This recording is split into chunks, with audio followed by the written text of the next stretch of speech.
बालकांड रामायण का पहला भाग है जिसके अंतर्गत प्रभु राम के जन्म से लेकर उनके राम विवाह तक के घटनाक्रम आते हैं। त्रेता युग की बात है।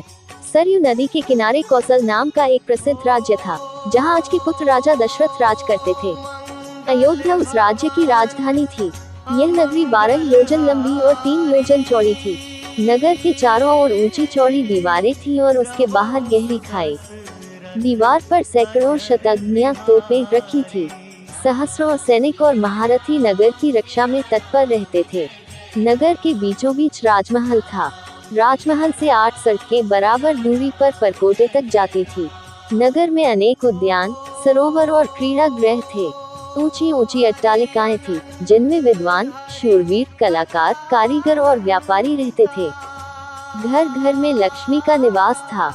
बाजार अच्छी से अच्छी वस्तुओं से भरे रहते थे। नगर के लोग स्वस्थ और सदाचारी थे। कुल मर्यादा के अनुसार सभी अपने धर्म का पालन करते थे।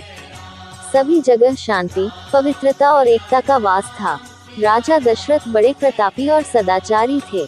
सगर, रघु, दिलीप आदि अपने पूर्वजों की तरह उनका भी यश चारों ओर फैला हुआ था।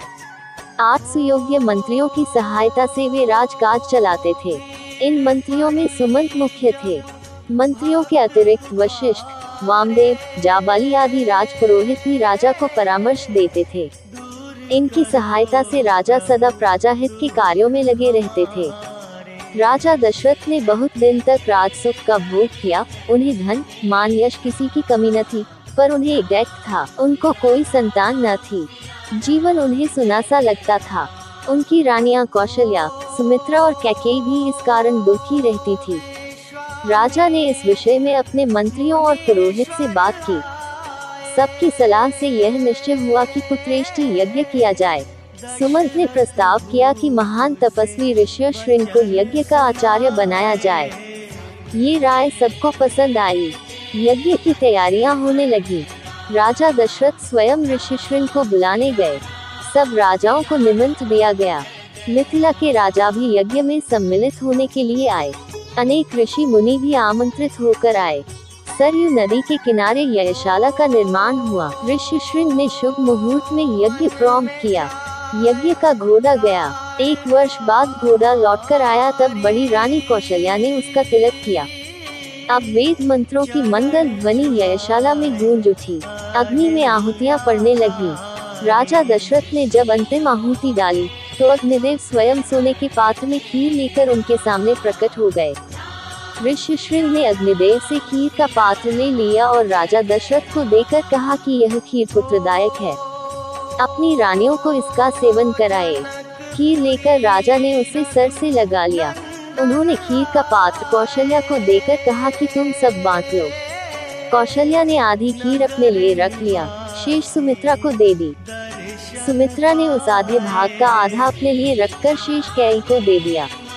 कैकेयी ने उसमें से आधी खीर स्वयं ले ली और आधी सुमित्रा को ही लौटा दी। समय आने पर चैत्र मास की शुक्ल पक्ष की नवमी को बड़ी रानी कौशल्या के गर्भ से श्रीराम ने जन्म लिया। इसी तिथि पर हम आज भी रामनवमी का पर्व मनाते हैं। मंझली रानी सुमित्रा के 2 पुत्र हुए, लक्ष्मण और शत्रुघ्न। कैकेयी के एक पुत्र हुआ, उसका नाम भरत रखा गया। रखा ने बड़ी धूमधाम से पुत्रोत्सव मनाया। राजमहल में मंगलाचार होने लगे और स्त्रियां बधाइयां गाने लगी। देवताओं ने फूलों की वर्षा की। अप्सराएं नृत्य करने लगी। राजा और प्रजा के हर्ष का ठिकाना न रहा। चारों राजकुमार बड़े सुंदर थे। धीरे धीरे वे बड़े हुए और साथ साथ खाने खेलने लगे। चरों में बड़ी प्रीति थी। लक्ष्मण राम के साथ अधिक रहते और शत्रुघ्न भरत के साथ। चारों भाई जब अयोध्या की गलतियों में खेलने निकलते, तब उन्हें देखकर ठगे से रह जाते। राम के रूप में अद्भुत आकर्षण था। उन्हें जो देखता, वह देखता ही रह जाता।